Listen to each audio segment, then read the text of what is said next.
Hey everybody, it's X, and welcome to the Final Fantasy Magic the Gathering Early Access event. I am very excited for this set. It's my most anticipated set of the year. Needless to say, there's a bunch that I could gush on about this set. It's super cool stuff, but I'd rather just get right into the video because I'm going to be recording tons and tons of draft and sealed events for you all today. So without further ado, let's get into our first pre-release events of the format. This is going to be a 6-pack sealed event, exactly like pre-releases will be at your local game store. The only difference is that you'll be getting one additional promotional rare at your local pre-release. But outside of that, busted open 6 packs, building the best deck that we can out of those packs. So I'm going to be using today's video to try to get you all some good tips and tricks to the format, maybe get familiarized with the cards a little bit before you bust open your own pre-release packs.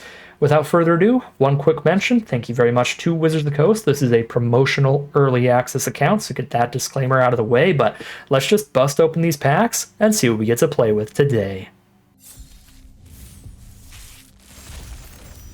All right, so we've opened up 7 rares total, and they are some pretty sweet cards. We'll take a look at them here. We start off with the Absolute Virtue, probably our most self-explanatory of the rares. It is just a gigantic mythic rare finisher. 6 a white and a blue for a legendary avatar warrior. It can't be countered, and it's an 8/8 with flying, and the most important text, you have protection from each of your opponents, so they can't damage you with anything, they can't target you with anything, they can't enchant you with anything. So very powerful card. It essentially says if your opponent can't kill this 8/8, they can't really kill you either. So they can't really do anything until they find a way to blow up an 8/8 creature, and that can be kind of difficult for particular colors in draft and sealed. So 8 mana is a whole lot to cast this, but this is your reward to where if you manage to survive to the point where you have 8 mana total, here's a card that has like a 50-50 chance of sticking around and just winning you the game.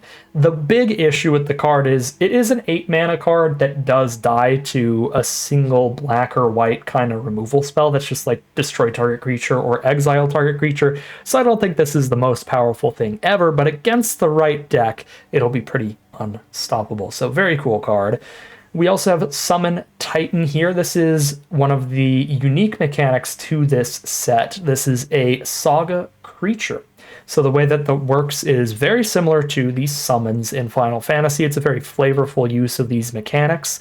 It is a 5 mana 7/7 with reach and trample, but because it is a saga creature, it's only going to stick around for 3 turns. You play it and you get the first ability, which is mill 5 cards.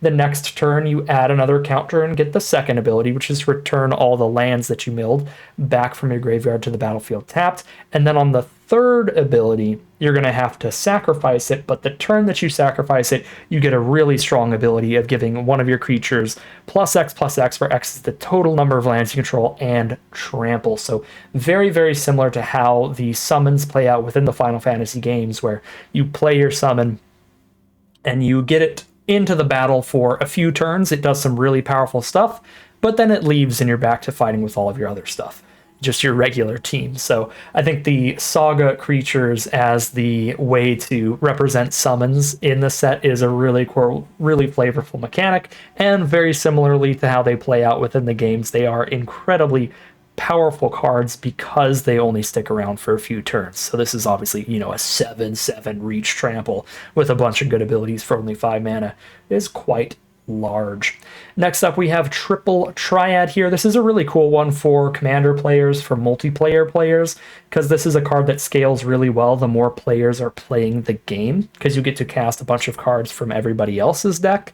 In a 1v1 format like your pre-releases and sealed like this, much less exciting. It's 6 mana to get it onto the board, which is quite a high mana investment. You also need triple red, which is pretty color restrictive, especially if you're trying to splash in like a third color in your deck. So there are a lot of downsides to this card in just a 1v1 format that make it not quite the most worth it, I think, on average, unless the format plays out really slow, which is a possibility, but going in blind for the pre-release, I wouldn't super recommend this since it's just going to be 1v1. Next up is the Darkness Crystal. Similarly, pretty slow, but this does give you, I think, a bigger upside, a more consistent upside. This is a 4-mana legendary artifact. It immediately makes it so black spells you cast cost 1 less to cast. So if you have a bunch of black spells in your deck, particularly some pretty expensive ones, this will give you a little bit of value right there. And then it's just going to be exiling any non-token creatures your opponents control instead of letting them go to their graveyard. So whenever you're trading creatures off, whenever you're blowing up your opponent's creatures, you're putting them into exile, gaining a little bit of life, and then later you get to start putting those creatures from exile onto your battlefield with some +1/+1 counters. So again, really slow card. It's 4 mana to cast it, and then another 6 to get the first creature back out of it.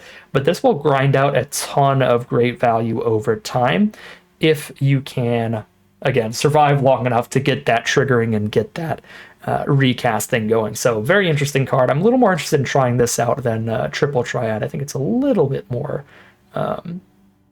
a little bit easier to cast, a little bit more value, even if you're not playing against multiple players, stuff like that. But it has similar issues with the speed of the card. And then we get to our quickest cards here, the red creatures, obviously. These are some cards that I think are just always going to be great in draft and sealed. You can easily get to 3 mana.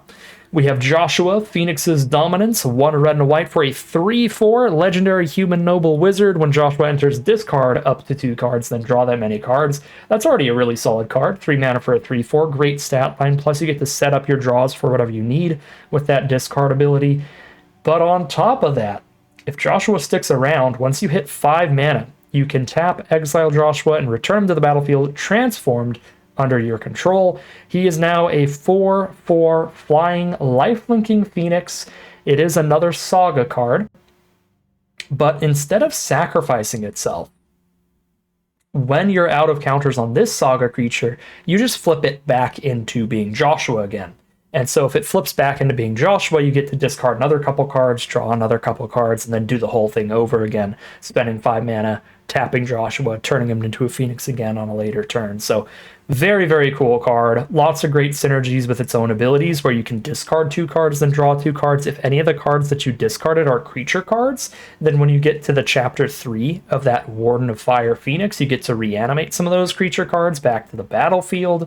The fact that the Phoenix has lifelink means that the damage that it's doing on the Rising Flames ability on chapter 1 and 2 is also gaining you life. This card just seems absolutely excellent. So I'm certainly hoping that I can play some kind of red and white deck. We also have a Zell Dinkt. I don't know how to say Zell's last name.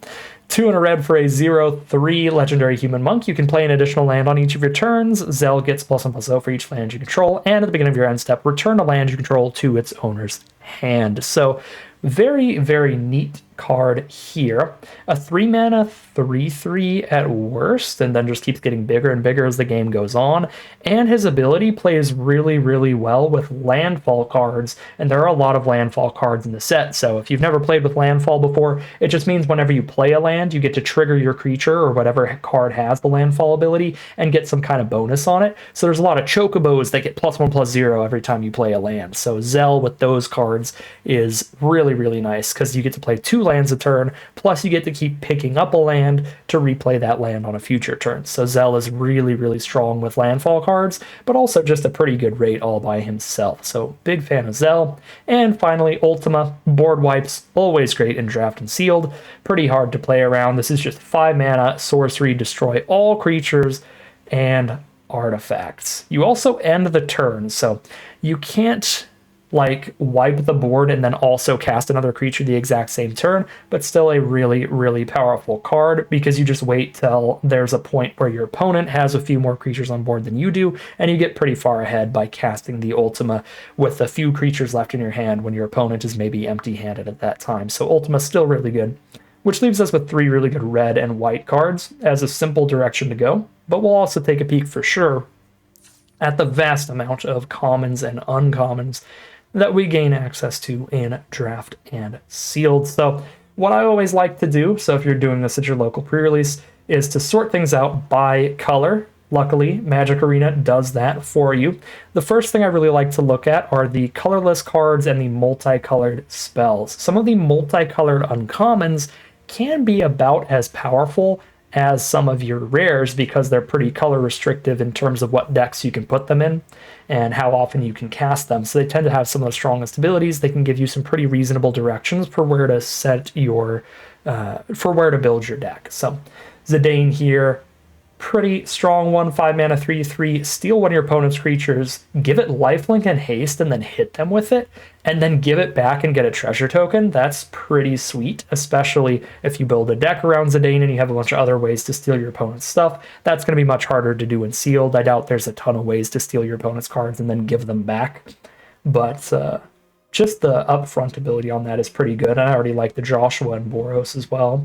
We also have Cloud of Darkness here. This is a really fun one with a bunch of self-mill. We already have that Titan that self-mills us, that mills 5 cards. So if we have enough permanent cards in our graveyard when we cast the Cloud of Darkness, we're getting a 3/3 flyer and potentially destroying one of our opponent's best creatures with that -X/-X ability. So that's another really sweet card there in Golgari. And we've got 2 of these green-black kind of Golgari cards here. We've also got X-Death Void Warlock, another card that wants us to mill ourselves a lot. 3 mana, 3/3 that gains us 3 life, but then if we have 6 or more permanent cards in our graveyard, we get to transform him into Neo X-Death, which is a gigantic trampler. So we're trying to fill our graveyard with a bunch of permanents for both X-Death and Cloud of Darkness. So pretty synergistic direction we could go there in green and black. Blue and black, we've got Lock Coal, 2/3 Death Touch Lifelink, already pretty good stat line for 3 mana, but you also get to draw a card and discard a card whenever you hit your opponents. And then Ultimecia, Time Sorceress, very, very cool. 5 mana, 4/5. When she enters her attacks, you surveil 2. And then for 8 mana and exiling 8 cards from your graveyard, you get to transform her into her final form there. Ultimecia, Omnipotence, 7/7 Menace, and take an extra turn after this one when you flip her, which means that because you're flipping her in the end step, you're just immediately taking that extra turn and just slamming them in the face with a 7/7 Menace. That's a really cool, really fun finisher that helps fuel her own ability, because surveilling 2 means looking at the top 2, you can put those cards into your graveyard to get more cards into your grave towards the 8, plus surveilling 2 helps you dig for more lands to make sure that you get up to 8 mana total. So Ultimecia seems like a really fun finisher in blue and black. So there's a couple different colors we actually have multiple 2-color cards for. We have red-white cards, green-black cards, and blue-black cards that are all really, really sweet. So those are some good directions to go. Outside of that, only 1 blue-white card and only 1 black-white card. Although the black-white card is really cool. Rufus Shinra there coming with his dog, Dark Star, and really good with sacrifice abilities because you can sacrifice Dark Star, and then every time Rufus attacks, you just get him right back. Very, very cool card. I think I'm going to be saying that a lot. There's a lot of very cool cards. So interesting. So red, white, green, black, and blue, black look like the coolest spots to be in terms of the quantity of multicolored, powerful cards we get to play with. But let's check out the colorless cards as well. Colorless cards get to show off mainly how much mana fixing we have that we can put into any deck that we play. For example, we have the Crossroads Village. This is fixing for any deck because it's going to be whatever color we need when we play it. We also have the Magic Pot giving us 1 treasure token. Could technically put that into any deck for fixing, but it's really inconsistent fixing because you need the 4 toughness creature to die. So less excited about that. And none of these other cards really look like mana fixing either. Okay, no, there's a world map. You can get whatever basic land you need out of this card for 1 mana sacrifice ability, or you can find any land in your deck for 3. So if you have a really good land, then that could be worth it as well. Maybe you're in a position where you just have the extra mana sitting around, so you might as well get like the dual land, like your green-blue land or something like that. But world map and Crossroads Village looks like the fixing that we have here, which is not a ton. And then we have Luca Stadium. This is one of the special guest kind of cards here, where we have artwork from the games and the art books and stuff, which is really cool. These are reprints of other cards, so they aren't necessarily synergistic with anything in the main set, but a lot of them can be pretty powerful. This one is just really flavorful. They're giving us Luca Stadium as like the Blitzball Stadium, so you get to play a game of Blitzball here, try to put a bunch of point counters on this until it gets 10 to try to win the game off of that, but very, very inconsistent in in sealed for sure, because each player is going to be playing a bunch of creatures. They can easily be hitting you and removing your counters from this. You're not really going to be winning off of this card, and the fact that it only provides colorless mana means it's not even particularly good mana fixing or mana ramp or anything like that. So we're probably not playing Lucas Stadium, but it's a cool card. It's a nice flavorful reference there. So that's the colorless, couple pieces of mana fixing, and the one rare, but we're probably not actually playing that rare. The main things to keep in mind again are the two color pairs we have. We got red, white, green, black, and blue, black looking the sweetest if we have enough cards to go those specific directions. All right, and let's get looking into each color individually here to see where the strongest colors lie. And I'm not going to be looking at every single card and going through all of them individually because that would take a ton of time, but I am going to talk about some of the most important cards to be looking for in your sealed pool. So you definitely want to keep an eye out on removal. All of the sealed pools that people are opening, all the packs people are opening, are going to have a lot of rares in them. Some of them are going to be really, really powerful cards that you just have to deal with, like that 8 mana blue-white flyer that we had in our deck. So you really want to have access to at least a few ways in any deck that you build to blow up basically any permanent, and White Aura Sight is a great way to do that. So really nice to see that we have a removal spell out of our white, so we'll keep that in mind. But we also want to take a peek at our bomb rares and our like really efficient creatures or really powerful creatures. So what we have here is one really good removal spell with White Aura Sight, one bomb rare board wipe that also sort of counts as removal if your opponent plays a really scary, you know, mythic rare or rare creature. We can just Ultima and set things back to the start there with that card. So that's another way to deal with really scary threats.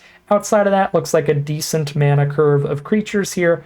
Nothing super important to mention, just a bunch of decent looking cards, but it is good to have a solid curve of creatures.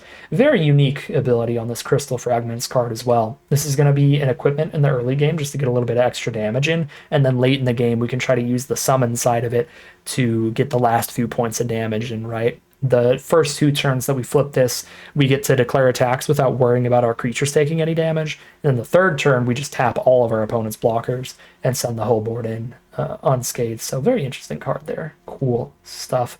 Overall, white looking pretty decent. 1 removal spell, 1 good rare, and a solid curve of creatures.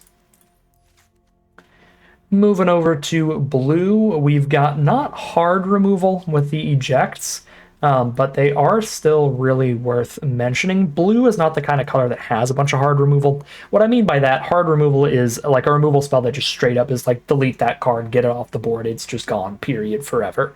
So something that says destroy target creature, exile target creature, that's what I would classify as a hard removal spell. A card like Eject is like a tempo removal spell, where you're putting it back into their hand so you don't have to deal with it for a little bit, but you will still have to deal with it again later.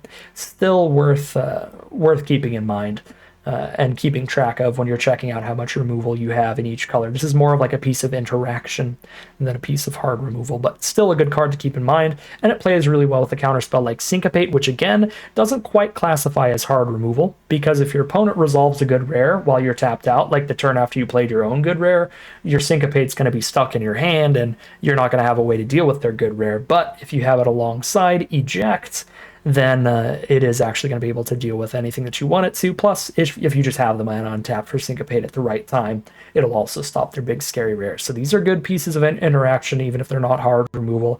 And same for the Swallowed by the Leviathan here, just another good counter spell. So solid interaction out of blue, even if it's not hard removal, but again, blue doesn't get a ton of that.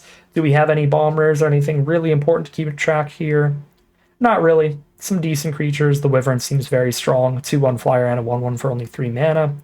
Thief's Knife is nice and interesting. It's a 2/2 that can draw off some cards if it keeps getting in for damage.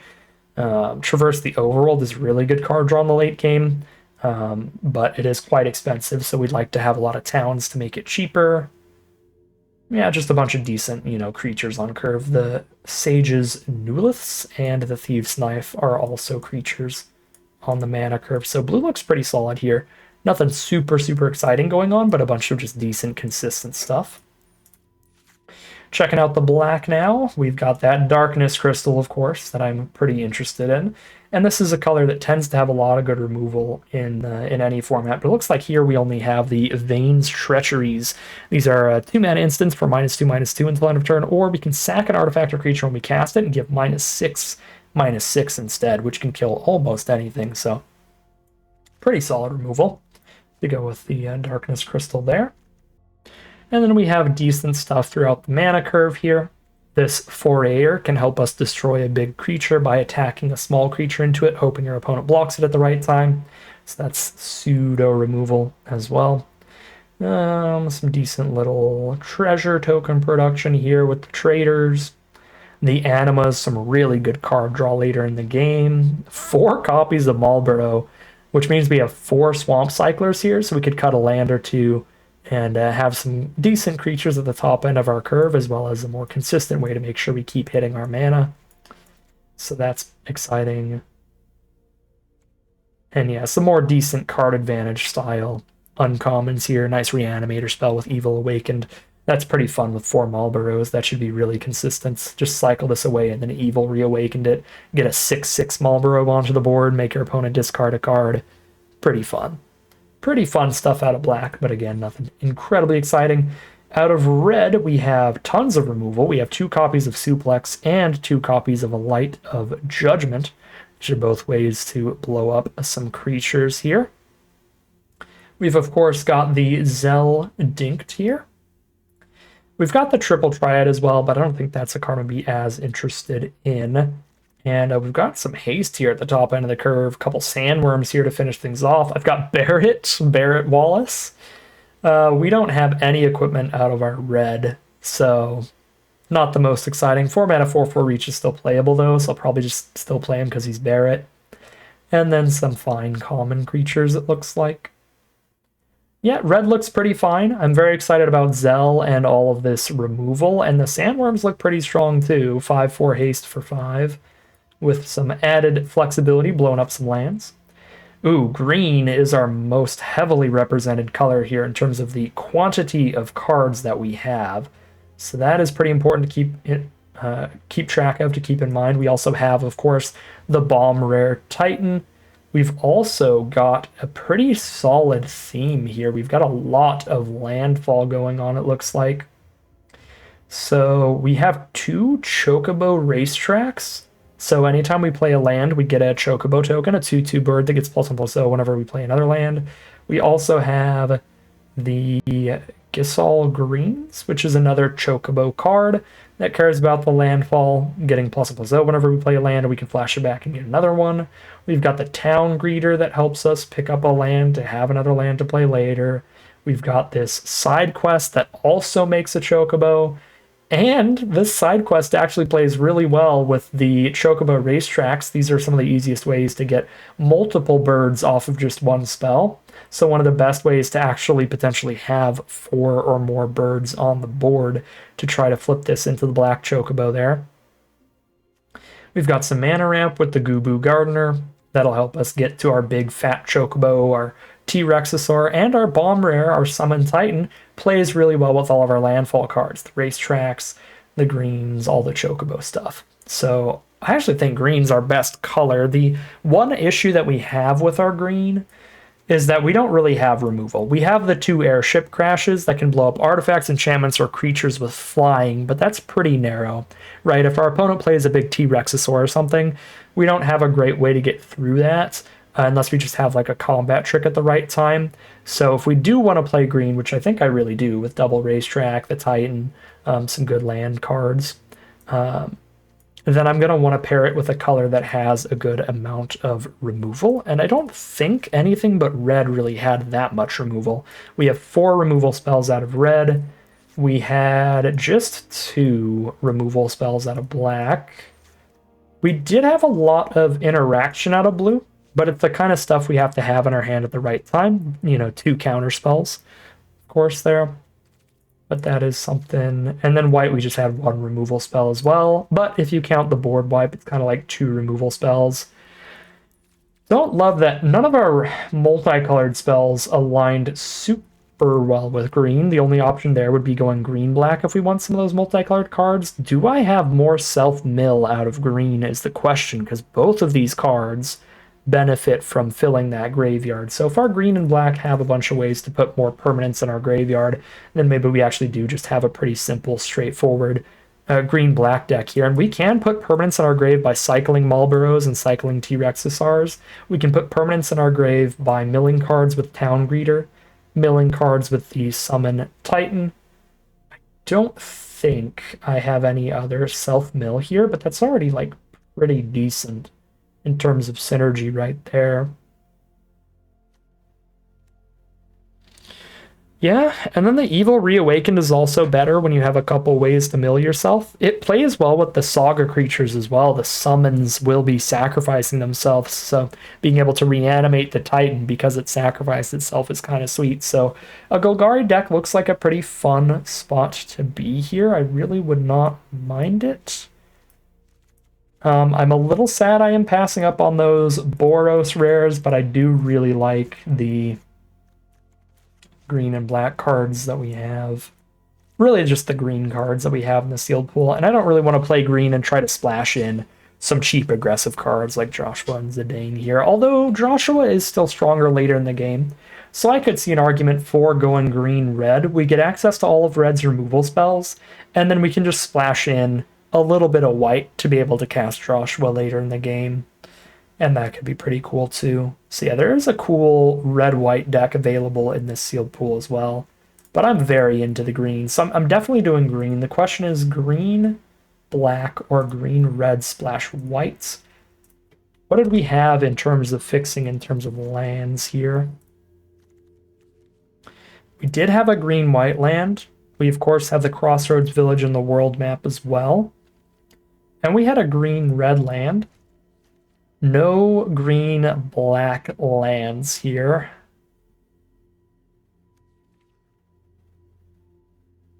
Yeah, I mean, this could be wrong, but my favorite card that I've read out of all this stuff is Joshua. Joshua just seems great. So I'm very interested in splashing in a Joshua into this deck. And this is a solid way to do that. Go for the green-red core. Instead of some of those Golgari, those green-black uncommons, we get the red Zell rare, and Zell plays really, really well with all of our Chocobos here. Having a bunch of cards that trigger every time we play a land is really nice with a card that lets us play 2 lands a turn and keep putting lands back in our hand to make sure we can trigger our landfall cards at least once a turn. That is really sweet. Anything else out of white that's worth splashing? It's pretty difficult to splash in any card that requires 2 white mana, because hitting 2 mana of your color that you're only going to have 4 or 5 sources of is really inconsistent. But it can still be worth it if the card is incredibly powerful. Ultima's right on that borderline. We could try to splash it. I would have to play a little bit more white mana here and make the mana base a little bit worse. But I think I'd rather just stick to the green-red core here. So let's do that. Another thing that's really sweet about playing the red instead of the black, again, while we lose some of that self-mill synergy, some of the cards that care about having a full graveyard of permanents, we gain more landfall synergy. It's not just Zell that works well with all of our Chocobos. The Sandworms do too. You can blow up your own land with the Sandworm to just grab another basic and trigger all your landfall stuff. So the double Sandworm to go with the Chocobo Racetracks and all the Chocobos is pretty sweet too. So let's just cut 2 cards here. Could be the airship crashes, because we are now running suplexes and light of judgments as well that can blow up any creature. These are some mediocre combat tricks. I mean, they're fine, but they are overall just filler combat tricks. I do a really high creature count, because this is a creature, and the racetracks play like creatures as well in the late game. So we could cut like a creature as well, like a Blazing Bomb. Whenever you cast a non-creature spell, if at least 4 mana was spent to cast it, you get a counter on this. So I have 3 cards, no, 5 cards in the whole deck that could trigger that. It's not a lot. I don't think Blazing Bomb is very consistent for this deck. Although you could do some cute stuff with it. You'd have to 2-for-1 yourself, but you could like give it +2/+2 or +3/+3 and then blow up a creature with it. Generally not going to be the best deal because I'm discarding Blazing Bomb and discarding Blitzball Shot to just make them discard their 1 Barret or something like that. So spending 2 cards just to deal with 1, I don't think that synergy is really worth it. Yeah, I think I'll drop the bomb and 1 airship crash here.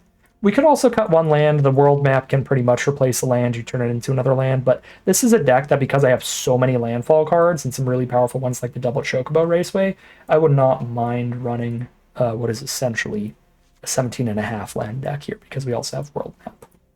So, yeah, fun little green-red landfall deck to start us off. I've already rambled on plenty about the deck, about how I wanted to build it, about the different ways we could build the sealed pool. So let's just wrap things up here, get into the gameplay, and see how the Final Fantasy cards play out. All right, here we are for our very first game of Final Fantasy Magic the Gathering, and it's going to be against Amy, the Amazonian. Absolutely fantastic streamer. This will be a fun game 1 to get into. We've got a decent opening hand here. It's a little bit slow. We're not doing anything on turn 3 really at all. We're just going to play a Gubu Gardener on turn 2, hope that it doesn't die. If Amy has removal for the Gubu, that's going to be an issue, because then we're not going to be doing anything for a while. But if the Gubu sticks around, we get to play the racetrack on turn 4 and really get things going there. Tempted to play this out as a tapped green source just immediately. I only have the 1 white card in the whole deck, and I can use Sandworm to go ahead and pull out our 1 copy of a Plains if we draw into that spell. And I don't want to be stuck in a position where I end up playing the village on like white, and then by the time that I hit the racetrack, they'll have like killed the Gubu Gardener, and then I don't end up having the 2nd green source for the racetrack. That would be really bad. I think Amy thought this was a 1/1, which is fair, because I also thought it was a 1/1 until it hit the board, and then I was like, oh, it's a 1/3. That's kind of cool. So ride the Shoopuf. That's very cool. Oh, doesn't he go like rides you Shoopuf? Whenever land control enters, put a +1/+1 counter on target creature you control. For 7 mana, make this a 7/7 beast in addition to its other types, like forever. Okay, that's cool. Oh, and Quistis? Oh my god. Okay, so this is now a 3 mana 3/3 because the +1/+1 counter. Cast an instant source from graveyard. Okay, this is just a 3/3 right now. Alright. So let's play the racetrack, I think next turn, right? Because I'd like to play the racetrack the same turn that I trigger landfall, ideally. So for now, I don't mind just blowing up Quistis and not having to deal with her. Just hit with the Chocobo.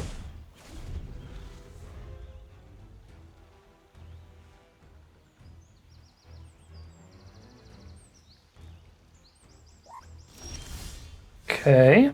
This feels like a counterspell. I have a couple pieces of instant speed interaction, so I can just attack with this bird, and then if Amy has some kind of instant here, I can do some sort of interaction. She doesn't do anything. We want to play our weakest spell, ideally, to play around the counterspell. I don't really have a great option for that. Just hold on to Airship Crash here.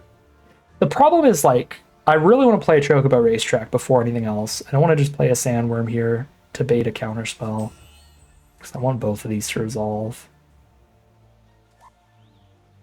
I think I just pass. Because, like, the really awkward part is that, like, the spells that I really want to resolve, I also want to keep the land for, so I'm also skipping a land drop here to play around the counterspell. But it is what it is. Alright, let's blow up the Shoopuf. Might as well. Get some value out of this Airship Crash.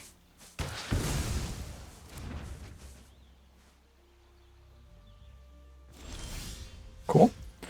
Alright, if Amy's got the counterspell, she played it pretty well here, just speeding through, letting the Ride the Shoopuf get destroyed. Alright, she does not have the counterspell, so maybe just like stuck off a... Well, couldn't be stuck off a color, because... Sephiroth's intervention on a Chocobo? That's so depressing. Cue one-winged angel. Sephiroth from the heavens to kill a single bird.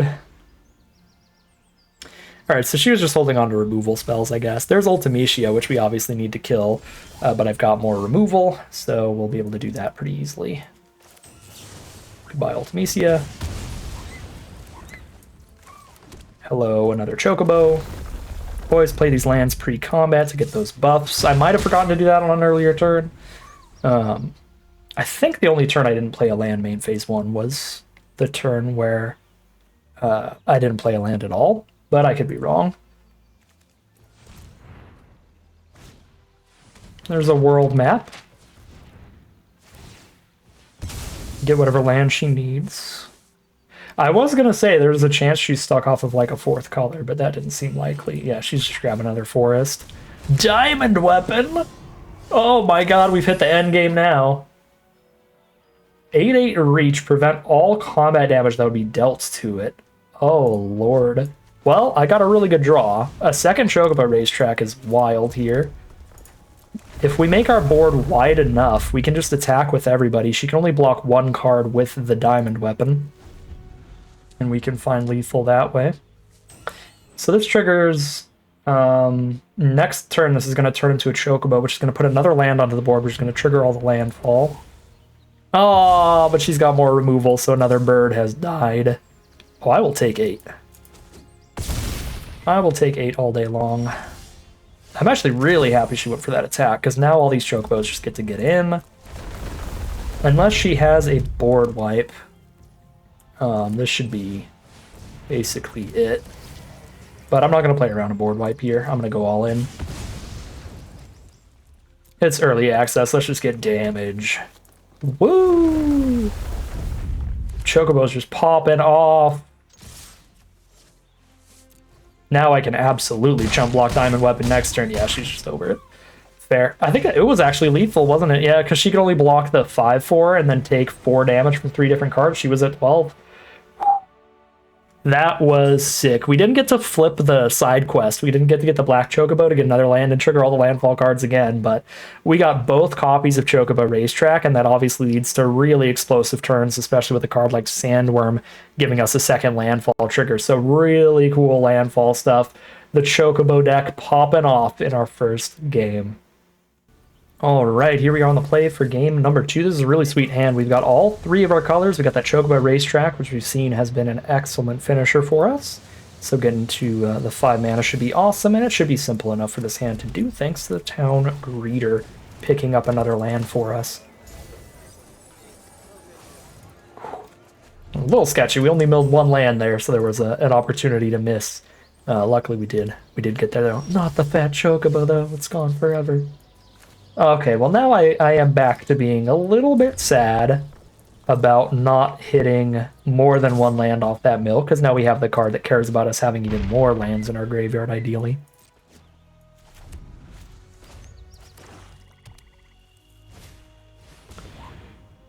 Sahagin. 2 mana, 1/3. Whenever you cast a non-creature spell, 4 mana was spent to cast to get a +++ counter unblockable. Okay. Ooh, Zell is so good. Zell is so good with this hand. Sure. Because Suplex only does 3 damage, I don't think I'm that worried about keeping it around, trying to kill anything like super big, super explosive, so I'm just going to use the mana burst that Zell gives us to clear their board and get damage in there. Not have to worry about this thing getting any bigger later. Stay mana efficient, so next turn I get to plop out a 5-drop. Against the empty board. Blitzball seems really sweet. I'm a little sad we didn't open a copy of Blitzball, because I think this is going to be good in almost any deck. There are a ton of legends, because there's so many iconic characters, and obviously every named character is a legendary card. So it's pretty easy to get the goal and get a couple of cards off this, so it's your mana fixing early, and then late game, really easy to turn it into card draw. Hit your opponent with one of your legends, and go from there. Alright, we missed a land draw here, which is rough. because I don't get to trigger landfall this turn. I still think I play Chocobo Racetrack before Titan, because if I play Titan right now, the second ability that puts a bunch of lands on my board is going to trigger before Racetrack's on my board, which obviously I don't love.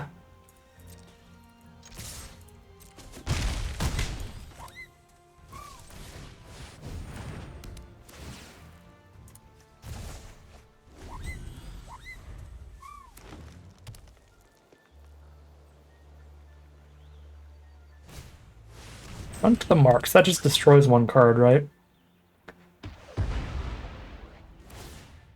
So if they get 3 or more treasures, then they will get a 5/6 legendary dragon. A non-flying dragon, but a 5/6 legendary nonetheless. Okay, so we really don't want them to end up with 3 treasures, ideally. Okay, landfall trigger. If they don't blow up this Titan, we get 1,000,000 landfall triggers next turn. Landfall synergy's popping off again. Make 2 more birds next turn. Set up to solve this side quest, or complete the side quest.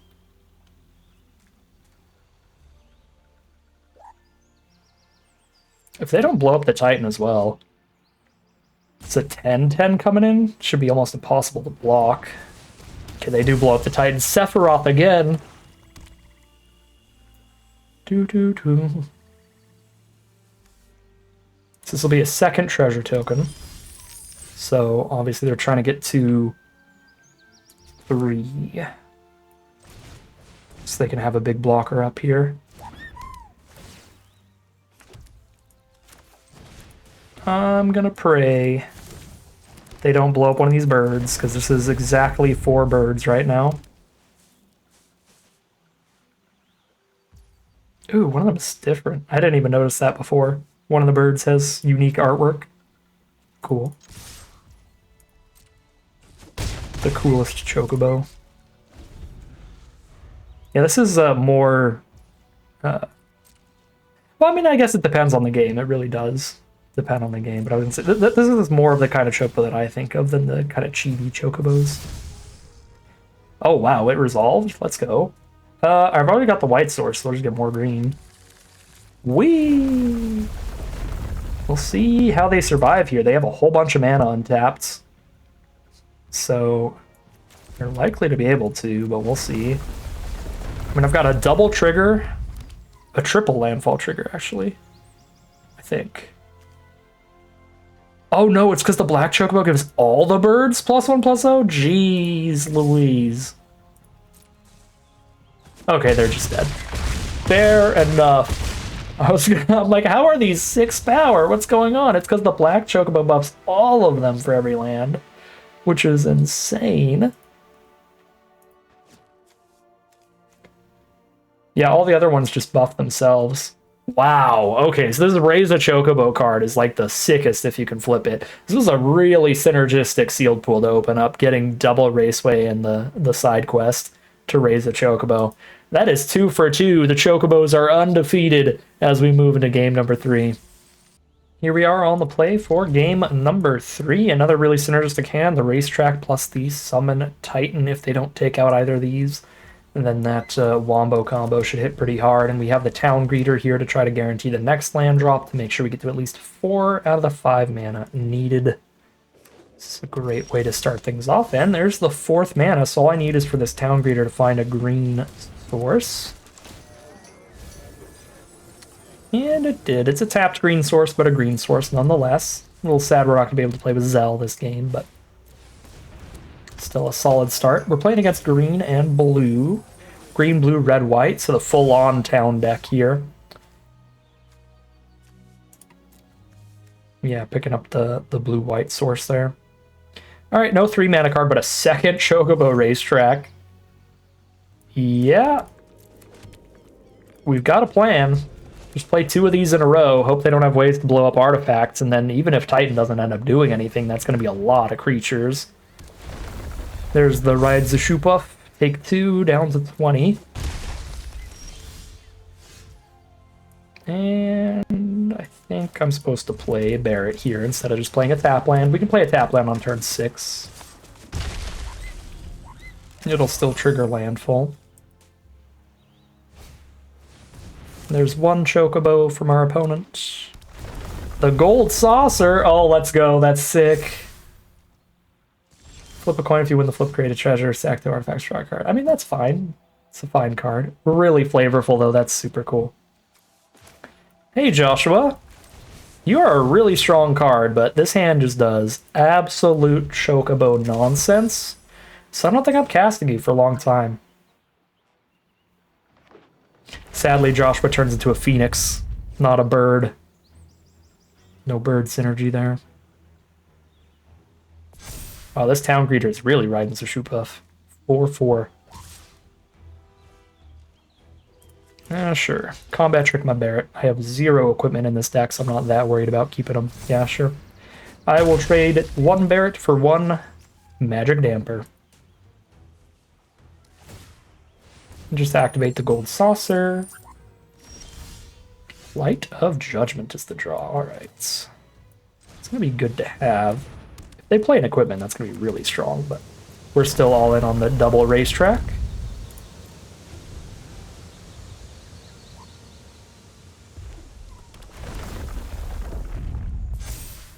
They're 1 mana away from flipping the shoe puff into the 7/7 creature. Throw a removal spell out of Chocobo. That's also very good for me, because we're getting 2 Chocobos for each land, so again, just helps us get ahead in card advantage pretty easily. And so does trading here. Even if they cast a combat trick, it's a good trade, just getting the combat trick out of their hand at the cost of just a token that I'm likely to get a ton more of. We play the War of Attrition here really, really well. If this game goes long, we're getting so many Chocobos at the cost of very, very little that we can grind out and just fight through a bunch of their cards. Sure, 6/6 Town Greeter. Okay, this could be bad. Tap up to 1 non-land permanents, put X stun counters on it, and you gain X or X number of non-base control. So they stun Titan. I don't really mind Titan being stunned, because Titan still gets all of his abilities, which is kind of the important part.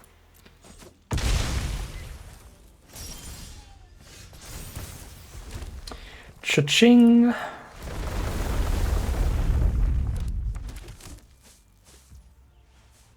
It's 8 mana to Final Heaven. I've got 4, 5, 6, 7. I don't have enough mana to cast Final Heaven. You have to cast the initial mana cost, so the single green and the additional 7. So don't quite have the mana for that. So I could double somebody's power toughness and make it 8. Still not good enough. Could play... I'm 1 mana away from also like playing and flipping Joshua. I guess you can't flip Joshua the turn you cast him, right? Because he doesn't have haste. I just really just make another Chocobo right now.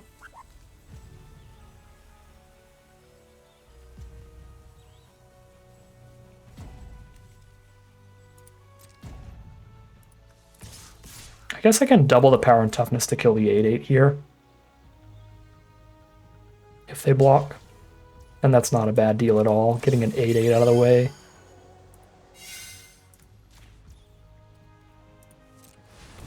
And then I can still play Joshua. Alright, yeah, that's probably the best way we can play that turn. There's an argument to discard this Light of Judgment. If they get 1 more counter on Town Greeter, there's nothing on their board I can currently kill, but most creatures they end up casting in the future would be small enough to kill. More removal, sure. What does this Titan do on the final ability? Oh, a huge +X trample?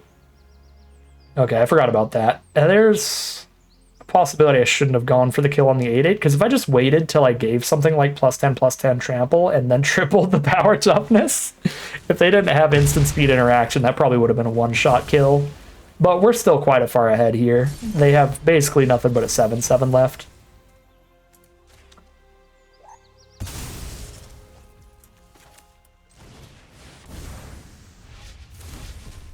And I'm getting like 2 chocobos a turn.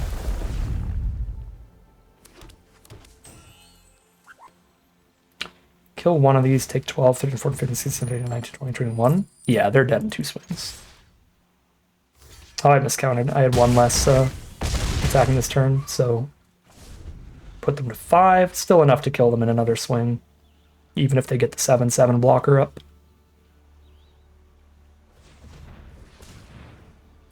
Man, I'm a little sad I didn't see that. I think we could have played this game out a little better. But again, still looks like we're pretty far ahead. I forgot about the Titan's kind of ultimate ability in the end there. Oh, that was a good draw. Removal spell. Picks up the land, gives them the landfall trigger, gives them the 2 more life. Yeah, that was a really good draw. Because it also, because it picks up the land, kind of untaps a mana there to give them another blocker.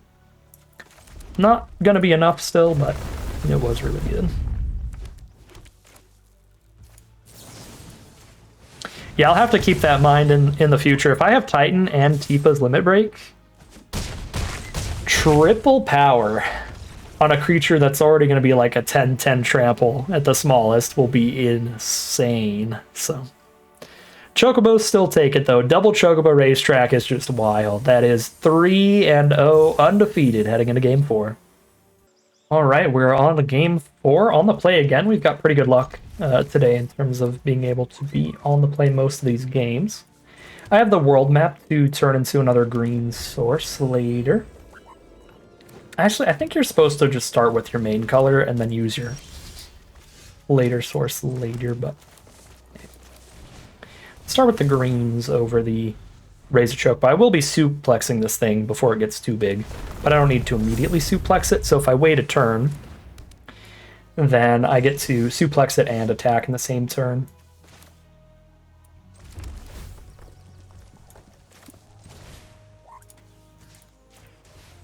Anyways, what I was saying earlier before I saw the jump scare really powerful uncommon Chocobo was that I think you're just supposed to play your main colors first and save the really late game fixing for the splash. That was the wrong color to choose on Crossroads Village because I have the world map to lock in that white source later anyway. What have I got here? I can raise a Chocobo, play a tap land, and tutor out a land for the turn. Sure. Everybody's got Rides the Shoe Puff but me. It would be pretty good in this deck, so I'm a little sad about that.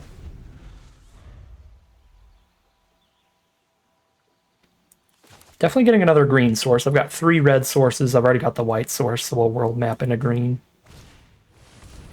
White Mage's Staff sets a 2/2, gains a life every time it attacks. And then once that hero dies, they can move the equipment around to something else. Job Select, a really strong mechanic for that reason. Lets you get some equipment and creatures on the board at the same time.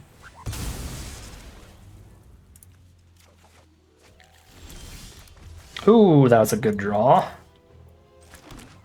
That was a really good draw. That is 2 birds off of 1 spell, so that if they don't spend removal next turn, I have my 4 birds for the Raise a Chocobo. And if I flip into the black Chocobo next turn, that's going to be so much damage off the landfall triggers, buffing the entire board because everyone's a bird here.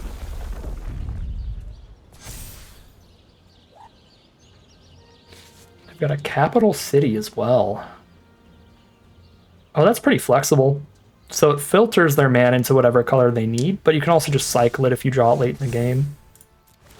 All right, I got a whole board of tramplers that are going to have 1,000,000 power, and I have a combat trick now. Probably not casting T-Rexasaur this turn, because I think it's quite likely I'll be casting the Blitzball Shot. But, I mean, this is insane. I don't think I'm supposed to attack with... I mean, this is so much damage on board. I guess I probably do attack with everybody. There was an argument to not attack with the Black Chocobo, because obviously the ties, that's pretty sad. Okay, well, I could Blitzball Shot it now, counter the Slash of Light, and they'll have to also block with another creature. Yeah, I think that's worth it. Everybody already has Trample, so it's really just the +3/+3 worth of value that I'm getting off the Blitzball Shot, and using that to keep the Chocobo around pressure them with more damage here. Super worth it. Might even be lethal. I'm not sure. Good lord, it is. It's overkill. Chocobos are absolutely nasty in this set, and they remain undefeated 4-0 heading into game number 5. All right, here we are on the draw again, finally, for game number 5. This is a really solid opening hand again. We've only got 2 lands in it, but Town Greeter can help hit more, and then the Guardian Force Freak here can let us discard cards, draw more cards, discard some of our more expensive creatures to try to find more mana if we're not drawing them naturally. Oh god, no. Our opponent starts with Zidane, who is Ragavan, Nimble Pilferer. Turn 1, one of the best 1-mana creatures ever printed in the entirety of Magic the Gathering's history. So this will be an uphill battle. That's for sure. First card they get out of our deck is Crossroads Village, which is a land which I don't believe you can play. Yeah, you can only cast spells off of Ragavan, but Ragavan still gives them a treasure every turn too. Alright, I mean, Town Greeter is big enough to block Zidane if they don't spend a removal spell on Town Greeter, and if they have a removal spell, the best card for us to make them spend removal on is the card that's also going to draw us a card when we play it. So obviously play Town Greeter there. Genova. Zidane and Genova working together. This can't be good. I don't even know what Genova does, but this is horrific. Okay, puts a +1/+1 counter on Zidane. That's bad. Beginning of combat on your turn, put number of +1/+1 counters equal to Genova's power onto another creature and make it a mutant. Whenever a mutant you control dies, draw cards equal to its power. Okay, yeah, Genova is insane. And they got to play Genova on turn 3 because of the treasure tokens from Zidane. Oh, I think we're just going to get deleted by some real strong rares this game, but obviously we are going to play it out and see where things go from here.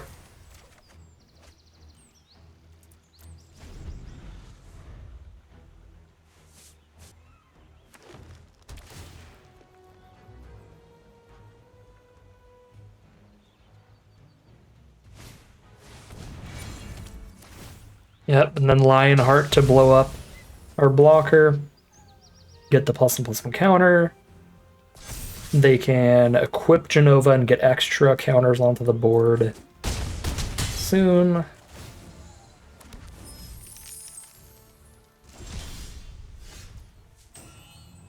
Yeah. I mean, turn 1 Ragavan has been pretty unbeatable in Sealed for years now, so we got really deleted here.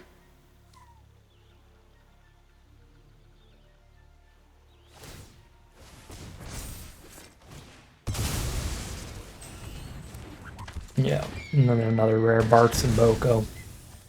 Alright, we have found our first loss. About time. Looks like it does take some incredible bomb power to beat our deck at least, so still feeling pretty confident with our build and our chances in future games, but this is the kind of stuff that is gonna happen in Sealed. Really, really strong deck from our opponent there, and we are 4-1 heading into game number 6. All right, here we are back on the play for game number 6. Really, really good hand. Zell, to work with all of our landfall triggers, does make playing the Chocobo turn 2 really tempting. That way, if I draw more lands, I can just immediately get a ton of damage off that. I'm going to village a white source here, because I have the second green off of the Gardener. So just in case we draw our 3-mana Boros rare, being able to cast that on turn 3 could be pretty exciting this game. Our opponent's communing with beavers. Absolutely adorable. And they're just going to pick up a swamp with that. Fair enough. Okay, we did draw another land, which is good. So because we drew another land, I can play Zell and double landfall trigger on turn 3. So we can attack in for 4 off of this Chocobo. This card seems really, really nice if you have other Chocobo production, because the thing about it is, even in a game like this where I have no other birds in my hand, I can just play it as the Chocobo and get the decent value initially. Although, Drawing the fat chocobo. Now I don't want to attack into this thing. Yeah. Let's just play the gardener then. And then fat chocobo next turn. Because I do not want to trade birds off. If I had the mana to play Zell there and then still have Blitzball shot up, I would do that, because then I can attack and Blitzball shot, keep the bird on the board, but still get some damage in. But yeah, and I'm at 3 out of 4 birds. I just need to draw any of the chocobo producers. Shambling Seath. If you cast non-creature spell, you can spend a black to return it from grave to hand. Okay, so decent graveyard recursion. I've got the Suplex, which exiles. That's pretty good here, but I'm on Fat Chocobo, I think.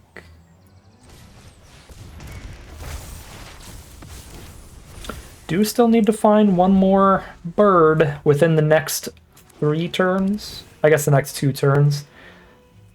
If I don't draw another bird until Fat Chocobo sacrifices itself, then obviously we won't be flipping the side quest. But again, what I've said many times is that what's so good about this card is, like, even if you don't end up flipping it, it gave you its value. I think I have to sack the side quest here, because we have no extra birds in hand, and if I don't find one within another couple turns, the Fat Chocobo dies anyway. Yeah.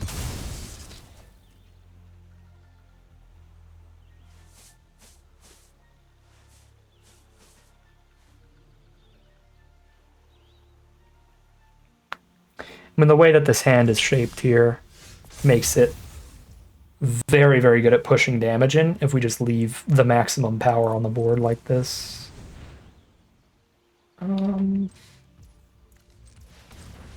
Play Zell. Play a Forest. Blitzball shot, depending on how they block.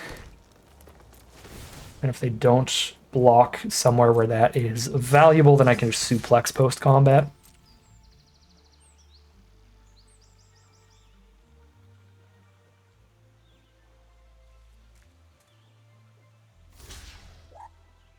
Oh, I'm surprised by that. I guess they only lose one of the 2 creatures to kill the Fat Chocobo, but because the Fat Chocobo is going to end up dying to its own ability later anyway, I assumed they would just go for Bird as the trades.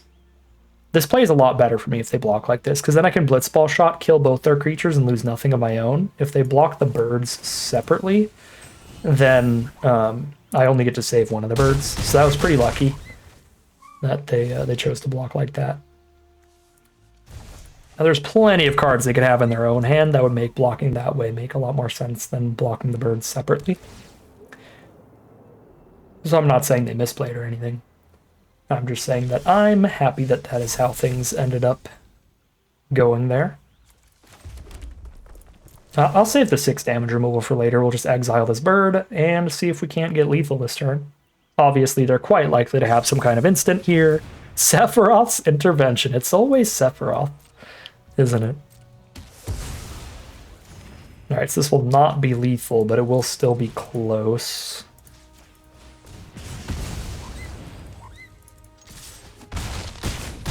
They're down to 3 life against all these. The Chocobo will be gone. The Fat Chocobo will be gone, which is a big deal.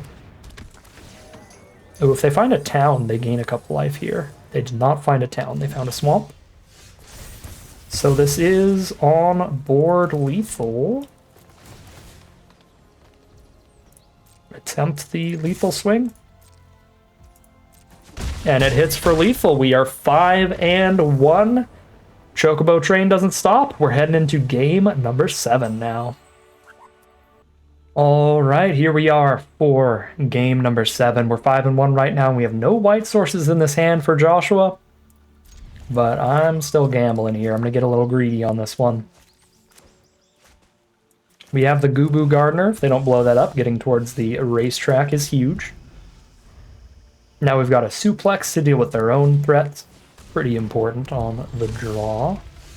There's the Town Greeter to try to find a white source. They've got a Demon Wall here, so if they put a +1/+1 counter on it, Even if they do it with a different card, that's terrifying. And then it's a 4/4 menace if they just put 1+1/+1 counter on it. I still kind of want to lead with Town Greeter here and see how quickly we can get the white source. We did not find it here, but I can get more green. Probably still better to lead with Gubu Gardener, because then we could cast Town Greeter and Suplex in the same turn. Although they are in black, so they're quite likely to have some early removal here. Although from what I've seen so far, the 2-mana black removal spell is -2/-2, so that's not good enough to kill the Gubu.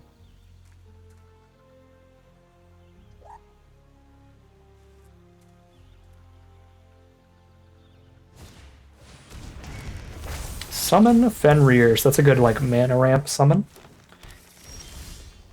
Their next creatures they cast come with a +1/+1 counter on them. And then they draw a card if they have the largest creature on the board. Okay.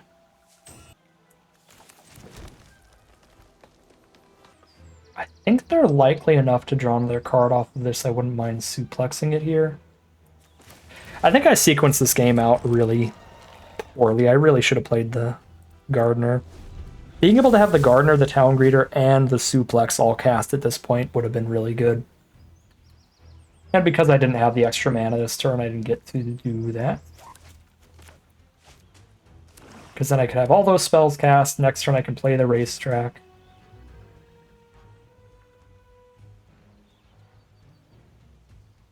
But now things are going to line up a little awkward.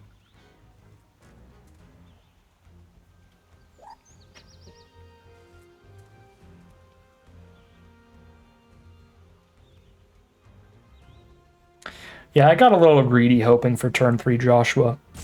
Definitely should have Gardenered on turn 2. Alright, 3/3 Flying Death Touch thanks to Fenrir.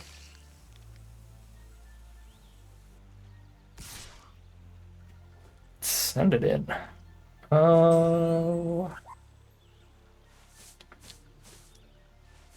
I think I'm suplexing next turn, so if they want to spend a combat trick to kill Gardener, I don't think it's the worst. And the Gardener into Fenrir trade would just be good. Period. Stop them from drawing a card next turn.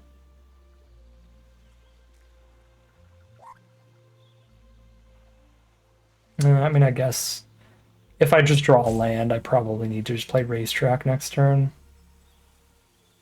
Although I can always just suplex the Harryman or the Demon Wall. Yeah, I guess we're not supposed to block here. It's not that good even if it does resolve. And if they do have a trick, it is kind of bad. Well, there's the white source. So I could go Suplex plus white source.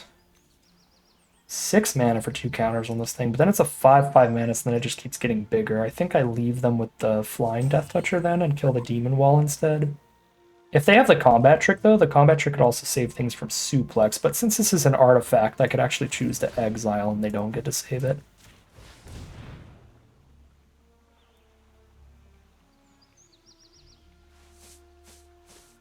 That feels worth. Okay, so they are going to draw a card off Fenrir. Fenrir played really well this game.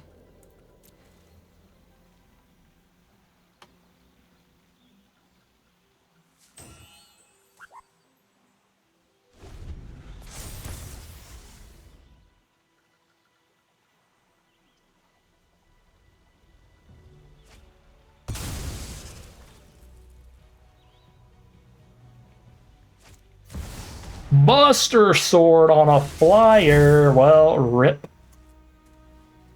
I do have multiple removal spells in this deck that destroy a creature and the equipment on it, but we need to find one immediately because now they cast a 6-mana spell for free every turn. Yep, that's a free T-Rex. All right, we're going to get Mythic Bombed out again. This does not give reach.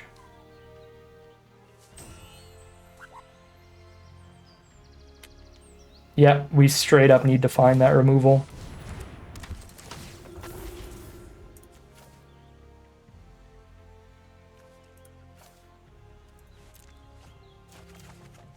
Those are not it. Those are not it at all.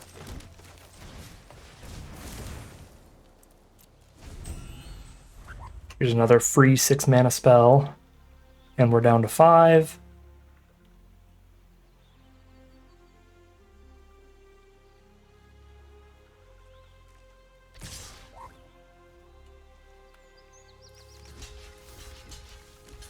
See how good their instants in hand are here.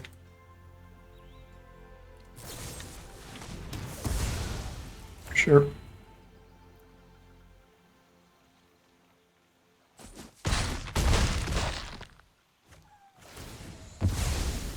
Free 6-drop. Oh, and they draw a card every time too. Yeah, Buster Sword is insane. Alright. That is no flying or reach. Actually, Titan has reach, but that's one blocker. I die to the other 2 creatures, even if they don't have more removal, and they're pretty likely to have more removal. Again, it doesn't matter either way, I'm already dead. Mill 5 also does not hit any of the destroy and equipment removal spells. They were both in the bottom 16. Played out this game pretty sloppy here. I think the one really bad turn obviously was that turn 2 not playing the Gubu Gardener. That really kind of ruined our mana curve from that point on. But it really doesn't matter. We would have died to this Buster Sword regardless. That is both of our losses just being to an incredible mythic. The other thing we could have done differently, I think this was a less sloppy play and it just happened to work out pretty poorly, was suplexing the flyer instead of the wall. Obviously, I didn't know they had an insane Buster Sword coming up where they really needed to be able to attack immediately. If I'd known they had a Buster Sword in hand, I obviously would have killed the creature that doesn't have Defender. But if I did do that, then this would just be a 5/5 menace base stats. So it would have taken them an extra turn to get the Buster Sword going, but once they got there, it would be a 8/7 menace. 8/7 menace with the ability to put more +1/+1 counters on it at instant speed. Yeah, it would have still been pretty hard to beat. We are 5-2 heading into game number 8. Here we are for game number 8. This is the kind of hand we're going to have to take a mulligan with. There's no red source for the Sandworm, and more importantly, we don't get to cast anything till turn 5. We're just going to take too much damage early against the average hand to really recover and stabilize from there if I don't just immediately draw some cheap spells. So definitely too risky. We're going to go down to a 6-card hand on this one. And this is much better. I've got a 2-mana play, a 3-mana play, a great 5-mana play that synergizes well with the 2-mana one. Can use this world map as my third land, but I think because I kind of want to curve out here, I don't have a good time to sacrifice it.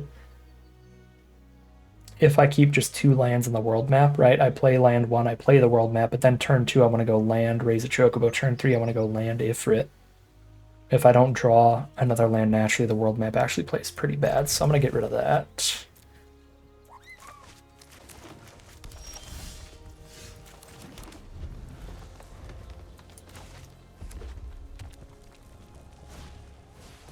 Uh-oh. Tifa, Lockhart. I could, for flavor reasons, cast Tifa's Limit Break on her, but it's not a good idea. I do have the 2-mana 2/2 to play to have a blocker up, but if they play anything that gives them an extra land, Tifa can do a bunch of damage so quickly. Like, if they cast their own Tifa's Limit Break and then just play, like, a land that sacrifices to search for another land, that's horrific. Or that! +3/+1, play a land, boom, 8 damage. Yep. Alright, well, that's devastating. Go to 12 on turn 2. We have not drawn any of our removal here, and obviously we need it quite badly, so I'm going to need this Ifrit to draw removal, please.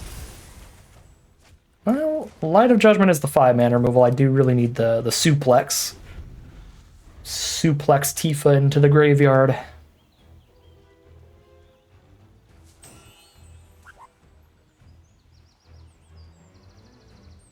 No more combat tricks, please.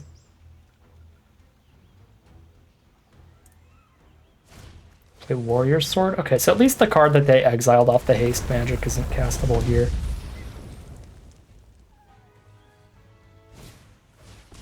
Okay, and they didn't have another combat trick to go with Tifa.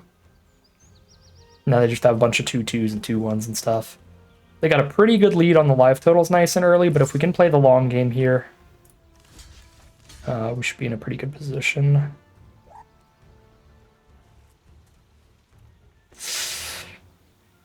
I feel like Tifa's a really risky card to let them keep around, but yeah, I mean the Ifrit does sacrifice itself eventually, but the third turn that it's around, it lets us get the Fat Chocobo even if I don't hit another land. I really want to try to raise a Chocobo though, but I guess I gotta just wait.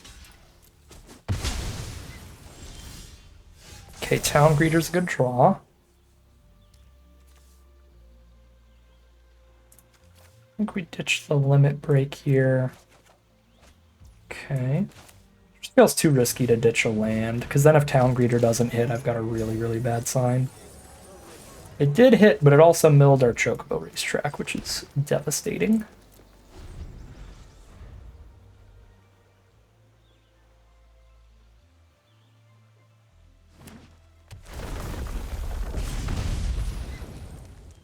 There's the landfall.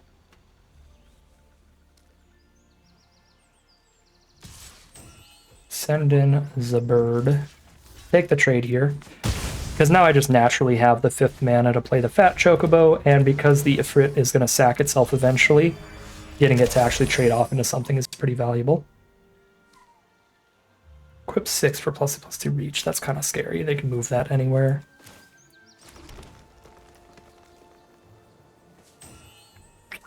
I don't mind the Light of Judgment, but their board is small enough that Fat Chocobo keeps them off me for the turn.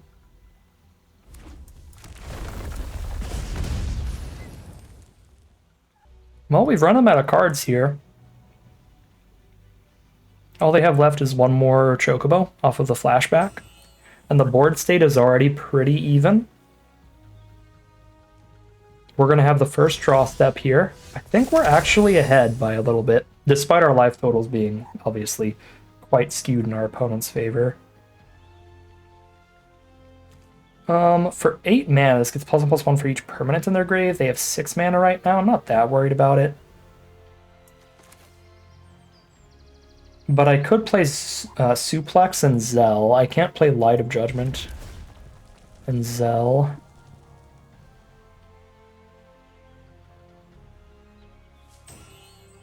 Yeah, and I'd like to save the Suplex for something, or the Light of Judgment for something that's currently equipped by the Bard's Bow. So I guess I am killing the Death Toucher. It makes their blocks a lot worse too for the Fat Chocobo, so then I can send that in, play a Zell. A 1/1 on the 2/1, Zell on the 3/3. I think I'm pushing damage, yeah.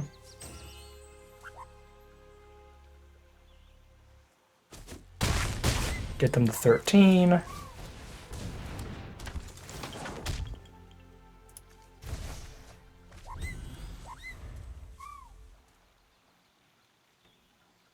Could also just take the 3. Because a trampling Zell is so much damage. Okay, Barret does make it more threatening in terms of the amount of damage they're sending my way, but not enough for me to be particularly scared here. This is my final turn where I can attack with Fat Chocobo, so obviously we'll be attacking with that at the very least.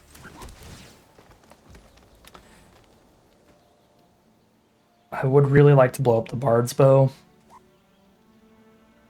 but Barret blocks the bird without even dying. They're at 13 life. If I blow up Barret, because of the trample, they can block there, take 1, 2, 3, and then take 1 from the trample there. So they stop that damage. They take 3 there. 3, 4, 5, 6, 7, 8, 9, 10. I put them to 3 life.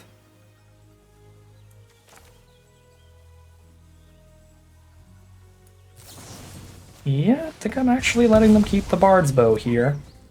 I'm at 9, so I don't die on the crackbacks. Chocobo's gonna die anyway. I push damage here, get them really low.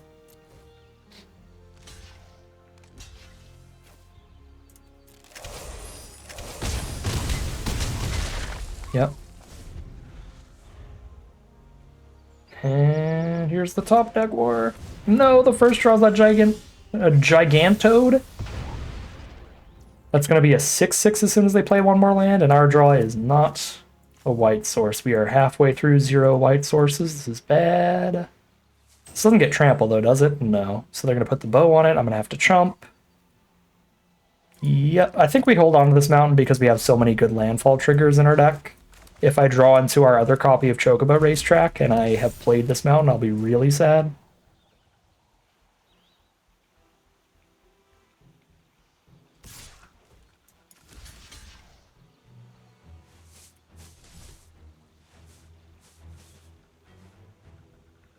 I mean, they play a Chocobo on blocks here, so even if I don't chump, it's not like I'm cracking back for a damage right now.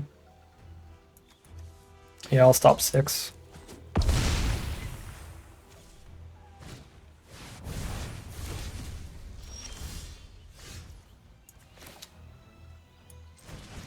Oh boy. Now they just equip the Chocobo and I chump again.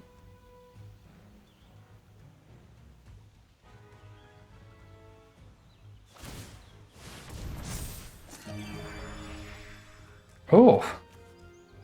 Some musical equipment animation. I enjoyed that. They gave it a bow sound effect. Actually sick. Okay. Oh, no, it doesn't matter. I need one more life? Oh, if I had one more life, I could survive off this card.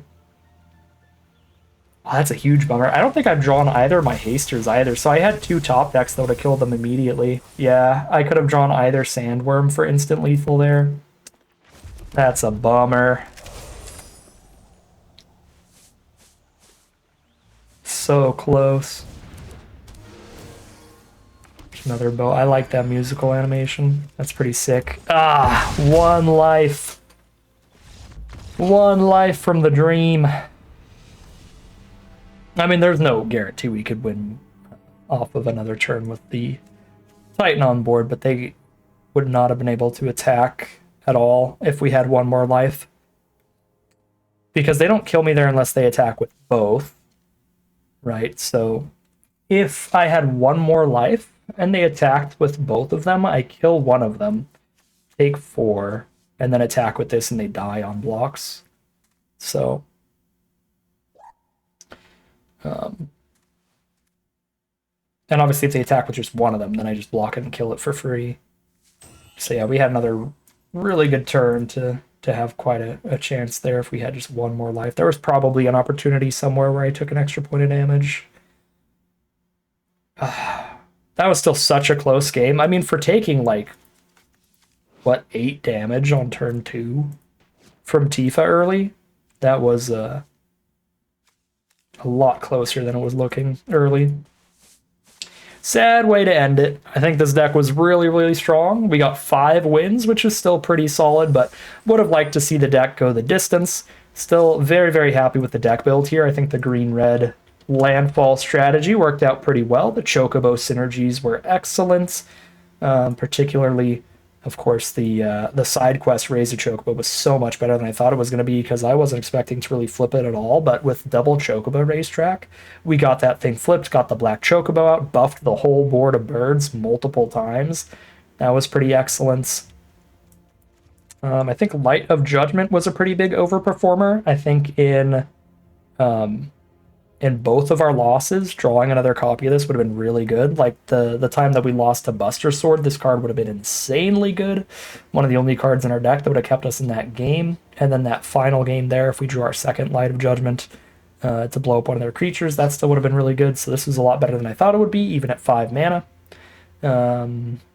Fat Chocobo was excellent. I mean, a lot of the cards in the deck were really just quite solid. I don't think there's anything that I really disliked at all. I think everything was pretty fine here. Just a nice green-red Chocobo landfall deck for our very first run of the Magic the Gathering Final Fantasy event. So that was some pretty sweet, pretty fun stuff, but that is going to end the video for today. That was my very first pre-release event of Final Fantasy MTG. I hope you all enjoyed it. I hope you got a little more familiar with the cards, the archetypes. Maybe you get to try to do your own green-red Chocobo landfall deck at the pre-release yourselves. It does seem pretty sweet if you open up the cards for it. But that's going to do it for me for today. I'm going to be recording plenty more of these early access draft and sealed events. So stick around on the channel, leave a like, comment, subscribe, all the stuff that lets the YouTube algorithm know to send you some more of these videos if you're interested in seeing some more of them. But that will do it for today's video.